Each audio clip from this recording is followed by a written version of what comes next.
Welcome back to The Gray Area, an informal podcast that is just a couple dudes having a conversation. As a reminder, nothing we say is intended to offend anyone, but we do welcome your input in the comments below. Today we'll be discussing the ethics of animal experimentation. That includes testing for both aesthetic and medicinal purposes. All right. Okay, so I think, personally, as far as medicinal purposes go, that animal experimentation could be fine, but we're doing it wrong. Yeah. Because right now we use mice, right? For a lot of things. I know that mice are used all over the place because they are cheap to create, and they are a very small waste of money if they die. And they share a good amount of DNA with humans. But they don't. They actually... they share the similar problems humans have. Yes, in but regard to health. see, the reason we use mice is because they're cheap, not because they're close to humans. Yeah. That's because, okay, you look at a mouse that is maybe, at most, the length of the palm of your hand. That is true. And you think, if this thing had, let's say 2 chicken pox, that would cover 20% of its body. And we can have, hundreds of chicken pox across all of us, as an example. I don't like animal experimentation on mice for medicine for humans doesn't make sense to me because we're not close enough. We're not close enough genetically to be comparable. What would an alternative? Alternative animal would be suitable for experimentation instead of mice then? Well, I guess our closest genetic relative, which is bonobos, it's a subclass of monkeys. But, of course, those are way more expensive. And I don't know if they're on an endangered list right now, but they're probably protected. Because they're, they're monkeys. People like monkeys. It takes a long time to make a monkey instead of to make a rat or a mouse. Yeah, mice and rats. I mean, I agree with you. I think... that there's nothing wrong with experimenting on animals as long as it's not torture, at least as it goes for medicinal purposes. Like, if we can cure Alzheimer's in a mouse and then somehow we could, transfer it over to humans, there's nothing wrong with that, it cures both the mice, the Mises, it cures them and also us, so it's a win-win situation. Yeah, because the thing with the whole experimentation thing where I can see it being unethical is because it is an experiment. You don't really know what's going to happen. You could give it this medication and it could drop dead instantly. Or it could suffer. Or it could have the most promising results ever. That is true. That's the point of the experiment. Yeah. And to be fair, what else are we going to experiment on? Humans? Especially when it comes to medicinal purposes, it's very sketchy, if we experiment on humans depending on what the, treatment is. Yeah. Because, some more natural remedies I can understand, give it out to 50 people, see if they die. Jeez. But I mean, dark. When it comes to I guess harder diseases or bigger problems like Alzheimer's, depending on how they go about curing that or treating that, it could be very harmful for us, if we were to take the medicine in comparison to the mouse. See, but the mice. As much as we don't want to experiment on humans or on ourselves, it's the best test data you're ever gonna get. It certainly is. It is 100%. If you're trying to cure the common cold in humans, you're gonna need to test on humans. That being said, like I said earlier, it's an experiment. You don't really know what's gonna happen. You could be 100% responsible for killing 50 people or 100 people, or making a zombie virus. I mean, unlikely, but still possible. Yeah, you never know. So, of course, while human experimentation would be great, we can't really do that because people say, hey, that's unethical. That is not allowed. You can't go just, poking around on people. people. But you can do it to other creatures, which is fine. Yeah. I mean, it's not like, medicinal companies, they don't test on humans, because I know there's a good amount that still do. Whether they're doing it legally or not, they're still being tested. Yeah, well, I mean, But yeah, With- it's definitely not ethical. to be fair, on the big company's part, they can only test it so much before they have to basically trials. test it on humans, or else they'll never know. There's pretty much no way to know what it'll do to a human unless you put it in human. Like, I mean, don't get me wrong, there's probably parts of mice that function really, really closely to humans. There's parts in bonobos. There's Parts in bananas. Yeah. Yeah. Maybe. We share a lot of DNA with bananas, apparently. I did not need to know that. Well, now that you do. makes me uncomfortable. But anyways, Banana testing. yeah. Well, You know, yeah. there's things that work similarly, but we don't know how to affect the other systems that we have and they don't have. And also, we don't know the the long-term outcome of these testing on humans, at least, because when we test it on a mouse, I don't know how long they usually live, but I'm assuming it's not for very long. So Yeah. we don't get a full spectrum. We can't fully see what the effects are Mm-hmm. unless we try it on humans, and then we still have to wait to see if 20, 30 years later they start to develop some other problems, Yeah. right? So That's it's human experimentation is just a bit sort of Well, the other thing, iffy. I know that some medications, they Mhm. have like a component in them that is rapidly degenerative in its properties. So basically, Okay. as it's like, I guess you could compare it to a bullet slowly passing through dirt. Okay. So, and it has like copper jacket. So as it moves through your body, it Mm. sheds off pieces of the copper jacket, and then it's just lead, and then it keeps going, and more lead comes off, and then by the time you get to the other side of the hill that you're, I guess, shooting into, Yeah. there's nothing coming out. Okay. So in It just- medications, when we test them on mice, their circulatory system is not infinitely, Well, way smaller than ours. than anybody's. Yeah. Yeah, so when we use it on humans Mm. and we don't know about the degenerative effect of maybe putting different chemicals together, That's true. then, humans are taking it, they're getting the side effects, because medications all have side effects that can happen. Yep. But then it's not actually curing anything, because Mhm. by the time it makes it down to your foot, back up to your foot, your heart pumps again, makes it down to your fingers, back up your fingers, and then finally makes it to your brain. Yeah. How much of it is going to be left if it's one of those degenerative medications? That is true. But yeah, I mean, in regards to aesthetic, I see people walking around with their dogs and they're like blue, because they spray their dogs with. Why?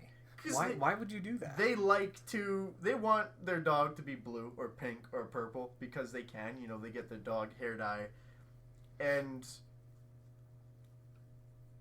I'm not a big fan of that, to be quite honest. When I see it, I just think, oh, that's a poor dog. That poor dog. And when we're trying, makeup on mice and stuff, their ultimate end is they're just going to die. Well, they're going to suffer and then die because, we have a lot of chemicals in these products, in makeup especially. That's yeah, makeup is straight bad just for everybody. It's even not... It's not good for us. Okay, nail polish smells absolutely gross. And the way it smells is what it will do to your body. Mm-hmm. It will be absolutely gross. Exactly. It'll be one of those.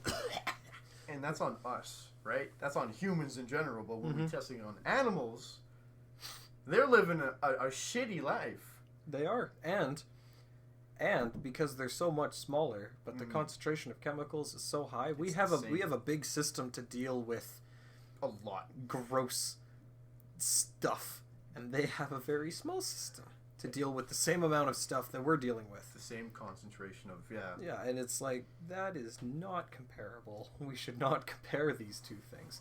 But for beauty products, I can see how it's like, why? Why would you do that? Leave the animals alone. Let them go sniff some rice or something. Right. You know, like, just leave them alone. They're not benefiting from this.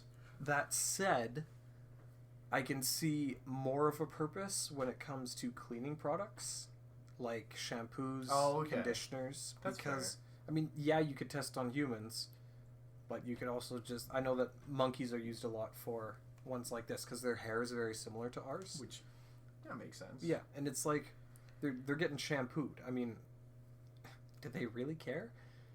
I mean, right? I'm sure they're kind of like, why? Why are you doing this? But... I mean, unless it's like a...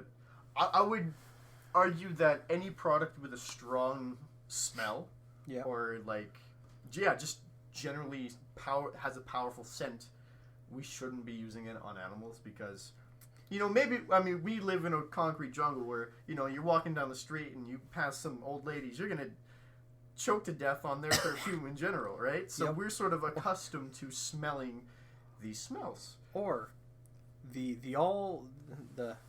top of our, you know, chemical smell tolerance is that one kid in every boy's locker room With some, with that can axe that just pops it and throws it and axe bombs the whole room, and we're like, hey, I can't breathe, I'm being choked by chemicals. yeah, and I mean, I guess we've already sort of have a base immune system to this because it happens so frequently. I mean, we smell it so frequently. We just, yeah, we're so used to it that when we put on other animals, they may, you know, since they're naturally prone to the smells of their environment and not necessarily Axe or Head and Shoulders or whatever, you know, it could really mess them up or make them very anxious or whatever.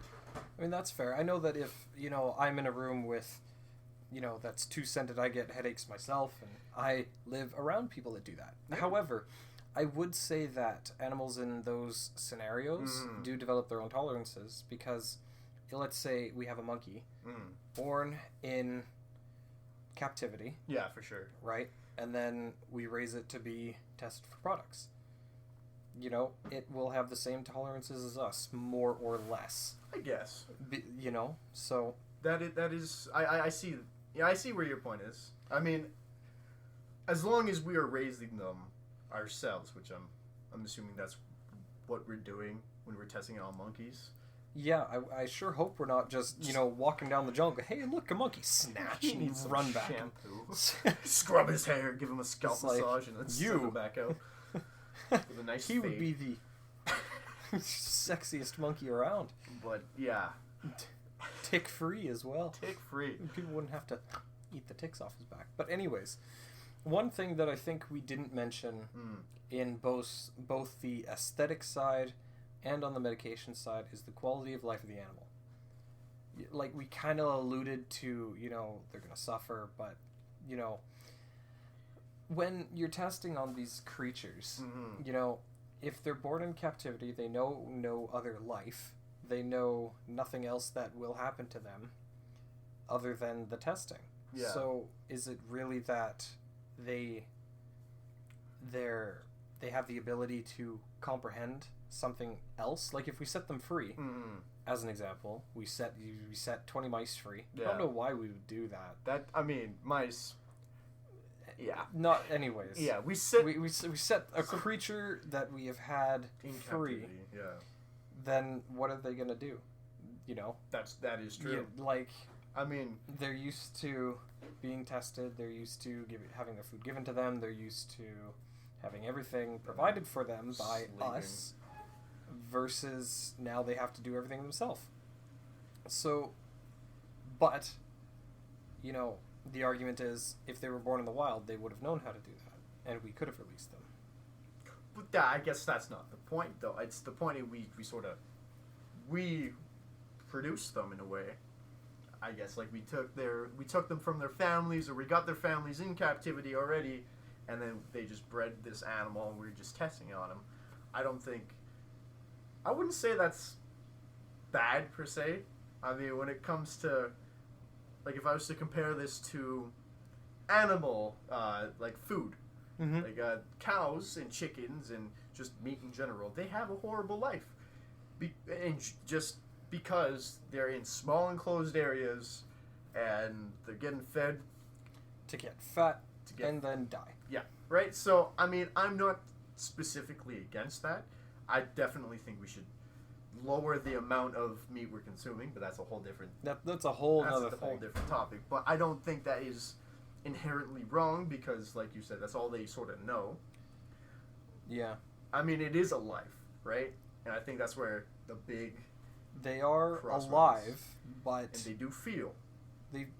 well, if they didn't feel, then we wouldn't know if the diarrhea meds we gave them hurt their belly.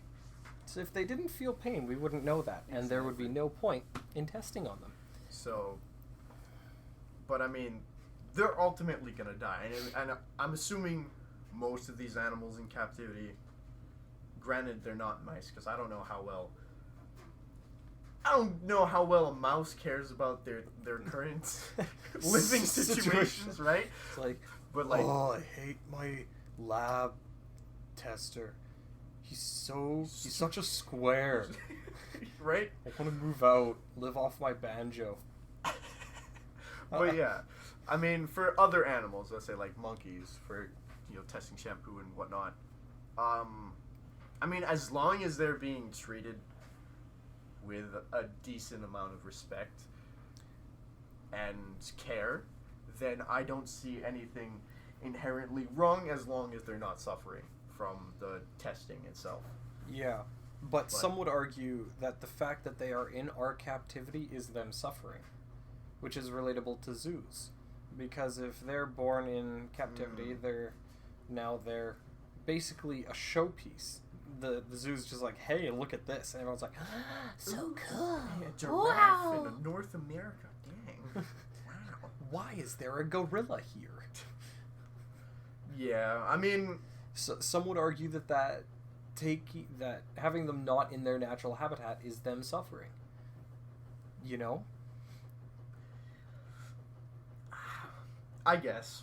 I wouldn't necessarily agree with that because if you were born in a cave, and I think there's this one, not paradox, but it's a situation proposed by some philosopher. I cannot remember what his name is rather. But basically, the situation goes that you're in a cave, or these three guys are in a cave, and they've been brought there their entire lives.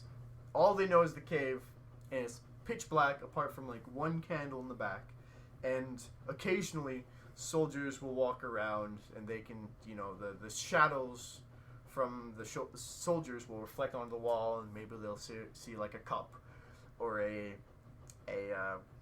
tea bag or something. They'll see whatever the shadows they see from the candle on the wall, and that's all they know, right? Because that's all they've seen. Yeah. That's all they've known to see. That's all they think there is. However, one of them manages to escape one day from the cave, and he goes out into the real world. Walking out of the cave, the light is hitting his eyes really hard because he's been in there in his entire life, and he's looking around, and there's so much color, there's so much stuff that he's scared, he's overwhelmed with it, so he goes back into the cave because it's more comfortable to accept a position, what he knows. He doesn't want to imagine that there's more than what he knows out there. So I guess, like, if we were to put an animal in captivity and their entire life, that's all they know, they only know the four walls, right, that are in their room, and then we release them one day, like you said, they're not going to understand what to do, how to act. They weren't raised by other animals. They don't understand the world as it is. So I think they would want to sort of go back to their other circumstances. And whether that's good or not... Well, see, don't you think that then we should work in that situation on more integration? Like having base... In a world where we would want to set these animals free, Eventually. post-test, or if we get rid of zoos because we decide that they're torturing the animals by not being in their natural habitat, then we'd have to put tons of money into not rehab centers but integration centers, Yeah, where so it's they like can- they get experience in a large area, Mm. but they can still rely on us. Then we slowly start taking away more stuff so that they have to do it more themselves, become- and then once we They're basically stop giving them stuff and they're good, Mm. then we release them out. Because I'm basically, it's weaning something into a new schedule. Yeah, I mean, I think that would be the most humane thing to do. Yes, But people like looking at monkeys. people do indeed like looking at monkeys, and also when we're talking about experimentation, we sort of want to constantly observe how the animal's reacting, so we don't really want to set them free. I mean, unless we're taking, a wild rhino that has this one disease that we want to try, we have a cure for, or a test cure for, we can bring him in, try it out, because he's already known the wild, Yeah. and then see if it works, and if it doesn't, So you're Whatever. saying we bring him into the center. Yeah. Like we obtain him somehow and just Mhm. pick him up, just put him in the center. get him, shoot him with a trank, yeah. No trank. No trank. Just No pick trank. him up. Just pick him up. Anyways. Yeah, And then we inject him with the cure and we tag him yeah.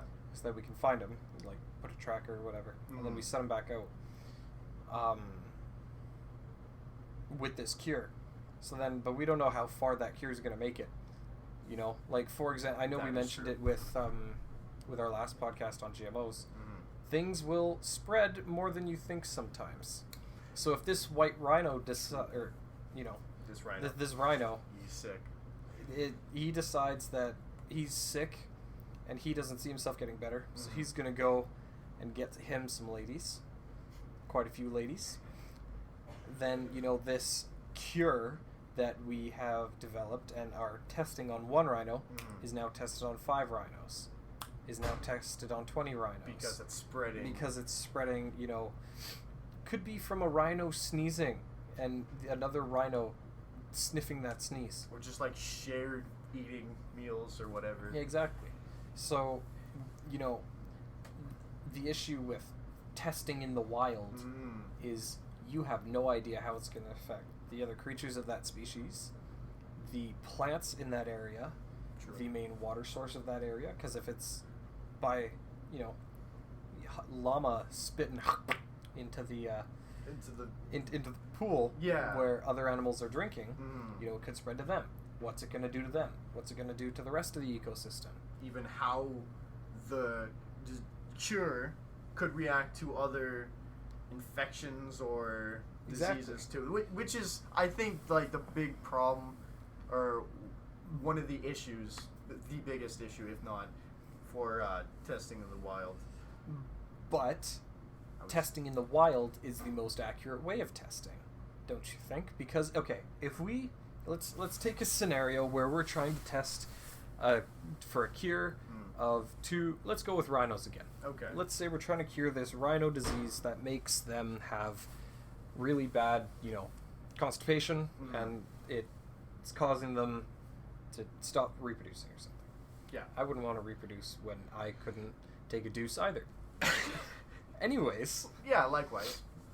and so we take one rhino, Mm. we have him in a lab, Mm. we give him the Vaccine, cure whatever. vaccine, whatever, and then we're testing him only in the lab. He's kept in the lab, Okay. in a facility that we control the Mm. environment, we control the food intake, we control the water intake, we control this, because Mm. we're only trying to test the cure.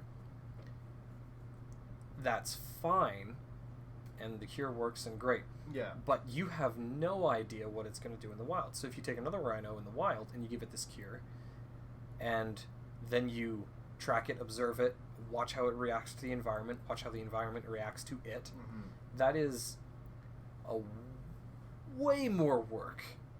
Oh yeah. Exponentially like, more work. Like you have you to have to track the follow animals, it. you have to track the plants, you got to track the water, you Make got to sure it's track alive. It Yeah. doesn't die from Ex- predators and exactly like disease. And then, whatnot. if it does get eaten by a predator, now you got to follow the predator. See to make sure the predator's fine. Having this chemical was in the rhino that they ate. So, especially if the predator's protected.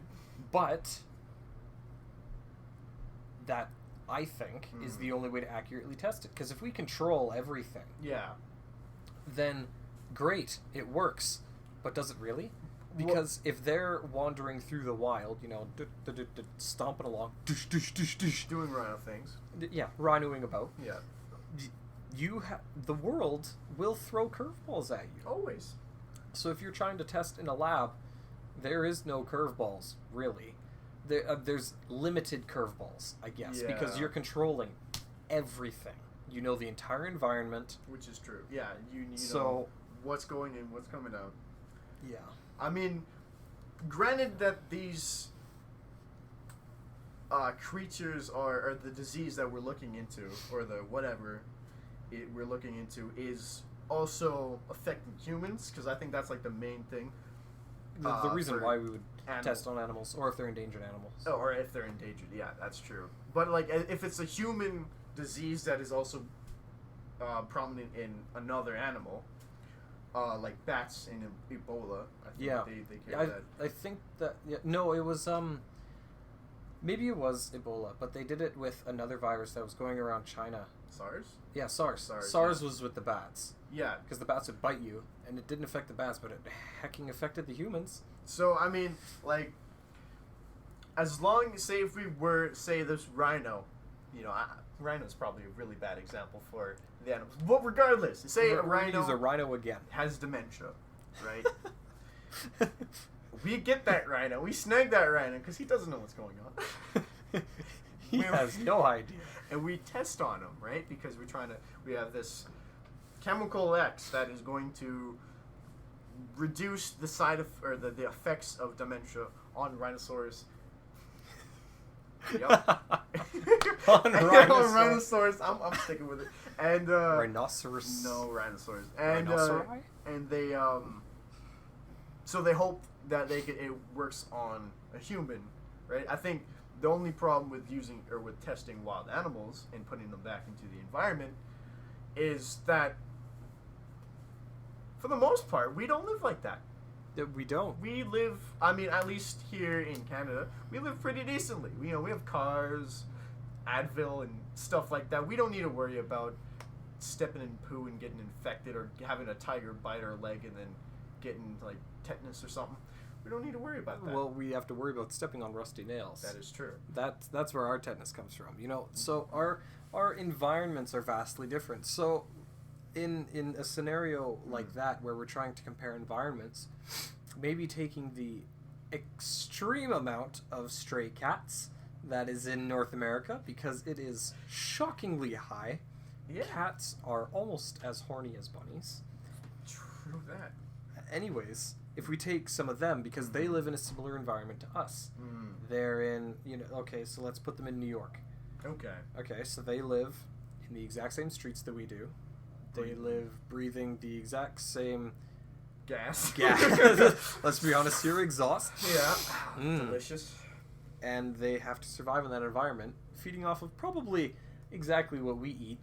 Let's be honest here, they're not gonna They're go scavenging. mouse hunting. They're gonna eat out of our garbages Because we throw away a lot of food. too much. So in their environment will be very similar to ours. So if we instead tested on creatures that have similar environments, I think it would yield better results as far as the testing process goes. As long as those animals also share a Yeah. decent amount of similarities with Right. us, Yeah, right? cats was just an example because of there's course. so many of them. They're here, right?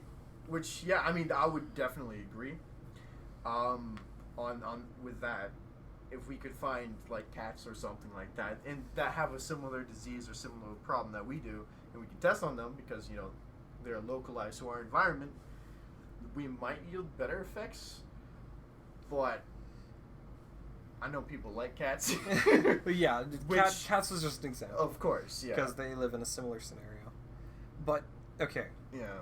what a lot of this boils down to is because yes, we can get established results from testing on animals, Mhm. but a lot of people think and feel very strongly that that is unethical because they can't fight back against us.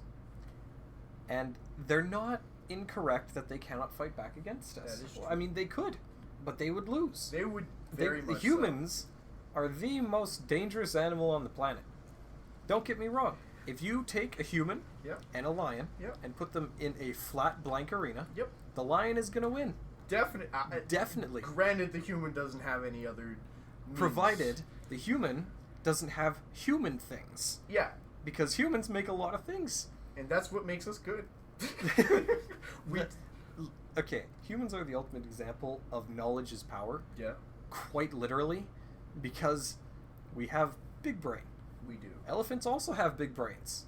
but they just don't have thumbs. If they had thumbs, we'd be.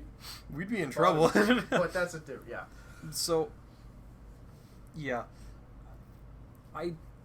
Yes, they can't fight back, but But if we bring them up in captivity, we treat them with a decent amount of humanity, Yeah.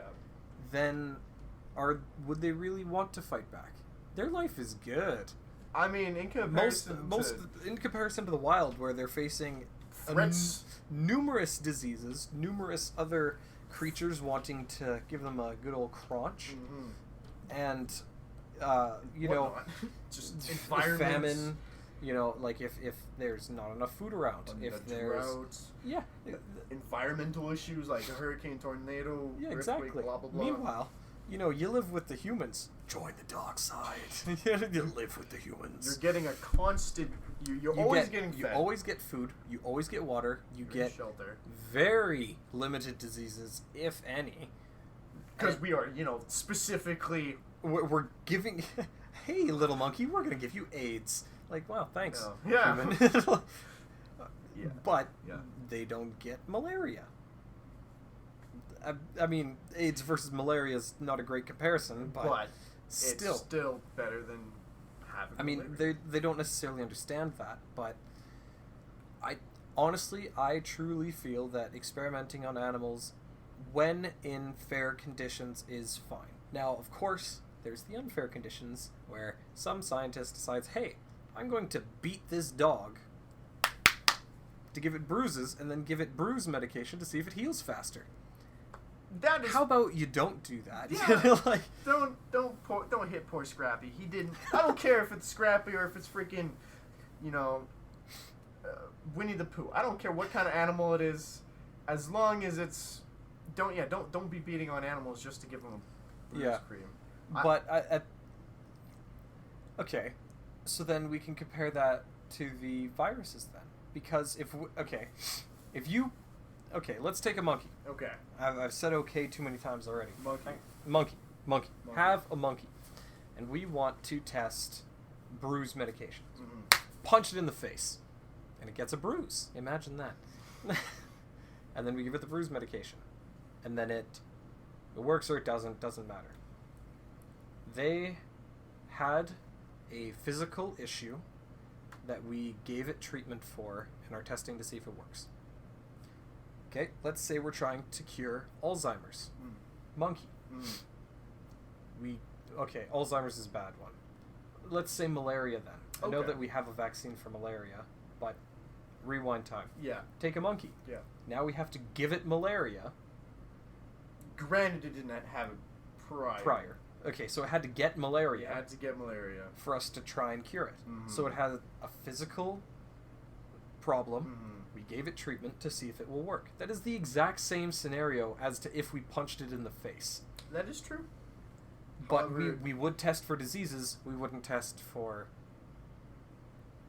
bruise cream, medication, Yeah. whatever. And I know there's a lot of laws, at least here in Canada, that just we don't do a lot of animal testing. We have very strict rules on that kind of stuff. Yeah. Can't say the same for any other country. But yeah, I would agree with you. I think animal testing has more good than bad. I disagree with animal testing when it goes down to more aesthetic kind of things, Yeah. like makeup, nail polish, just anything like that. Shampoos, conditioners, soaps can be different as long as they don't have any specifically harming chemicals for that animal.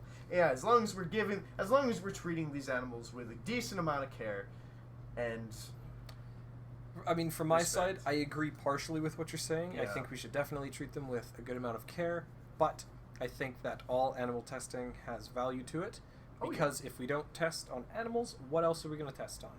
we don't want to Even test if on it's ourselves. well, yeah, we don't want to. We probably should. Like, hey, I wonder if this eyeliner will work. Just, brush it on you. It worked. Imagine that. We tested it, and it worked on you. Yeah, And you're not dying. your eye is not burning. Yeah, Or it might- is. or it is, And and then now you know. it's your own fault. 'Cause, yeah, What did we learn here? But I personally, I'm all for animal testing, provided conditions are favorable. okay, yeah. Thank you for listening to The Gray Area. Feel free to share your thoughts and input with us in the comments below. When the answer isn't black or white, it's the gray area.